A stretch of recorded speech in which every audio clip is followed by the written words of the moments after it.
Hello everyone, it's Cathy Zielske. Welcome back to my channel and the craft/dining room. Today's project, I'm gonna make a birthday card. This stamp set is called Time to Party. Okay, I'm so sorry. I'm not gonna do that again. Got some inks, pink, orange, and yellow. Let's start out with some paper. I want to start it here. I'm going to start down here because then I'm going to use this. But I wanted to put the sticky mat in just to hold it so I didn't have to worry about any shifting. Because, you know, sometimes it does shift. So now let's see. Pushing you up. Am I in the corner?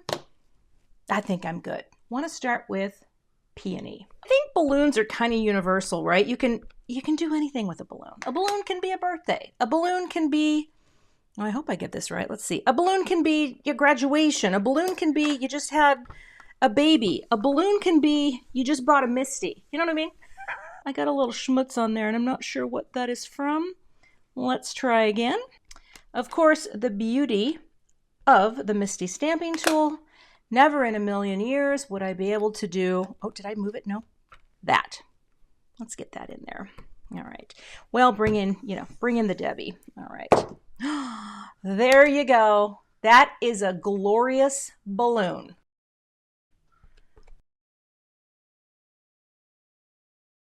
We're just making our balloons. Number 3, Sunbeam. And this, again, I'm picking just really bold colors, and these do stamp really beautifully.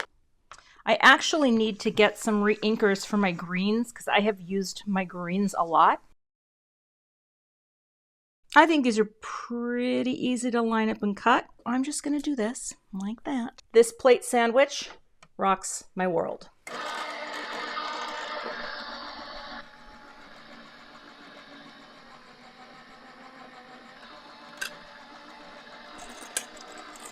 As does my Totally Tiffany rotating design board. Oh, that looks good. Look at that.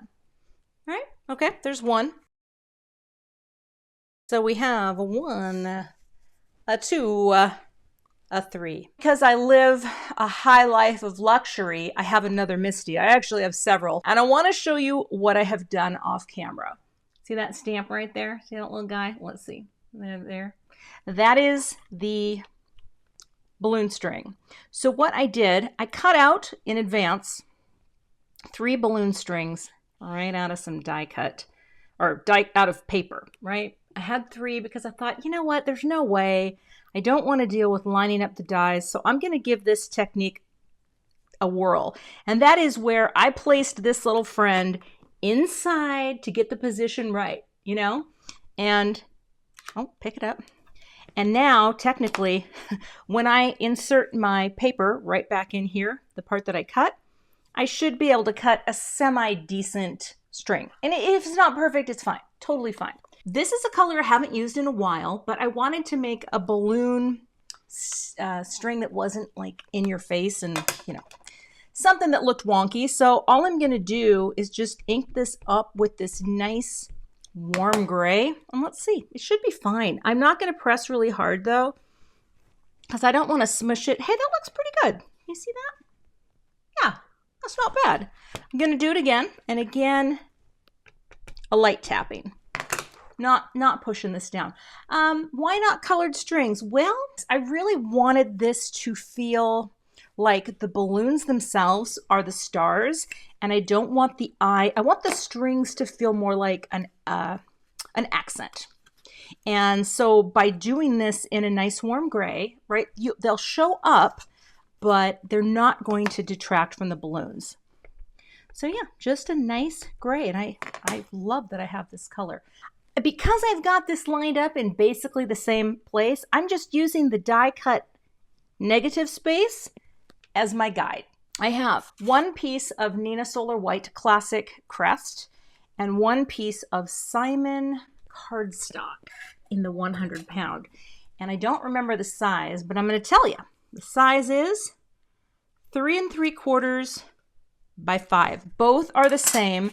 I actually cut these out not by hand, but I used one of my A2 layers dies so that I knew these would be perfectly sized, because I want to make a greeting And I want to create a little banner because I have this idea that I think will be cute. This ruler actually is pretty cool for this, this very process of just trying to figure out like where is the center. We think that's pretty centered, right? We'll check it out. Then you can go like that, pick it up, and you just use that to help center it. The reason I want it centered from side to side and straight is because and I want to hold this down up here too, I'm going to cut a banner for my card. See that? So that looks good, right? I'm going to use this anti-static powder tool. I like this tool. I'm using it more and more. And I'm not shy. I'm laying some down. Some of you had talked about using white pigment ink for embossing. Now here's the thing. I thought I would try it, okay? I'm going to put a little on here to prime this up. But then I thought, well, all right, let's bring this in. But I was told to try this, and I think it was, gosh, Gina K told me to try it, and then some of you. I am going to ink this up with pigment ink. Now, how many of you do this? So we're just going to transfer this, and if I have to do it again, I have to do it again, but I don't think I will. We're going to edit that out in the edited version. I probably will do an edited version. It is fun to see how I can take an hour of my gabbing, and cut it down to like almost nothing. We'll see.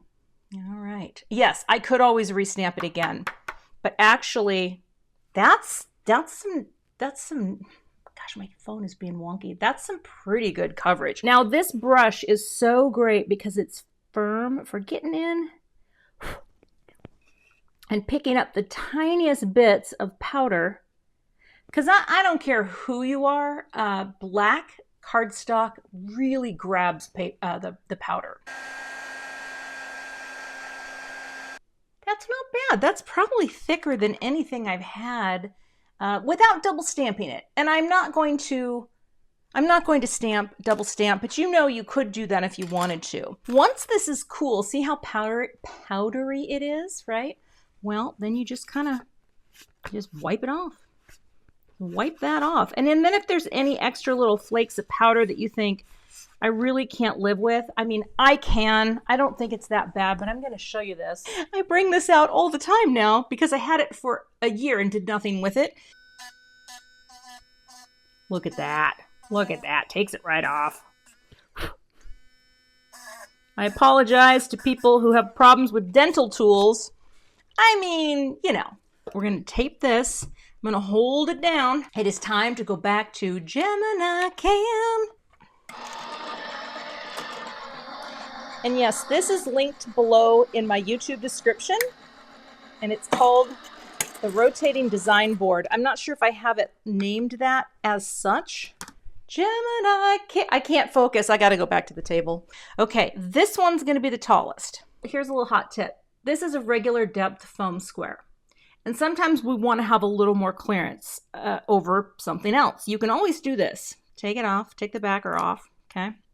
You can double it up or you can single it up. I am actually going to take a thin foam square like that.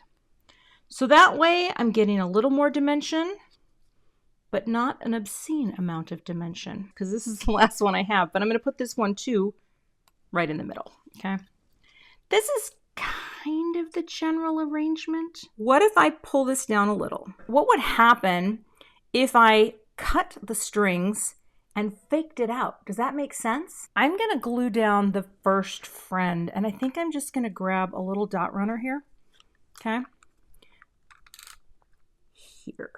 Let's just put this down first. And I'm not really going to worry about the rest of the strings yet because we're working on it. And here is my regular foam square and my thin foam square together.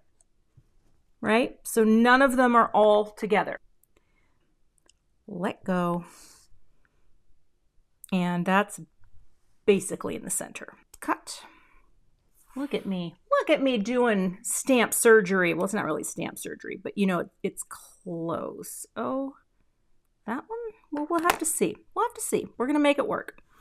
Try to keep it straight. Straight enough. Come on now, get in there. Okay. So that's just Strings are all on the back level, which I actually think is pretty cool. And we're just gonna come here and line it up. Oh, look at that. It's like I know what I'm doing. Yes, look at that. That's why we do it, people. That's why we make cards. Okay. All right. A little hook. So that's up a little more. Just so that it shows like that. This is going to be a USA 2, which is, as we all know, this is 11 inches, right? This is a half a sheet of 8.5 by 11. So we've got 11 inches by 4.25. And I've also started pulling this down just a little, holding it tight so I get that complete score line. Sometimes I couldn't figure out why I didn't have the complete score line, and I was watching Gina K and noticed that she does that. And I thought that is just brilliant. Let's give it a good press. Oh, not a crack in sight. Let's take the backers off. Press. Should I add some shine? It looks cluttered in the middle. Here's the thing. Watch and learn. All right, let's take a look. Do you know what? It's time to party. Nobody cares. We're all good, and this is going to work. You know, again, I know when to walk away. I know when to walk away. I know when to run. Okay. I do think, you know, if I change my mind later, I'll be sure to let you know. But I think this is really simple. And then too, I could give this to, you know, anyone, even someone who doesn't like the shine, you know. I think we're going to go for it. Thanks so much for watching today. You can find links to all the supplies I used in today's video below in the YouTube description box. I'll see you back here with another card project soon. Thanks so much for watching today. I would love to have you become a subscriber to my YouTube channel. And if you do subscribe, be sure to hit the gray bell below the video so that you don't miss the next time I post. Here are a couple other videos that you might be interested in watching. Thanks so much and have a great day.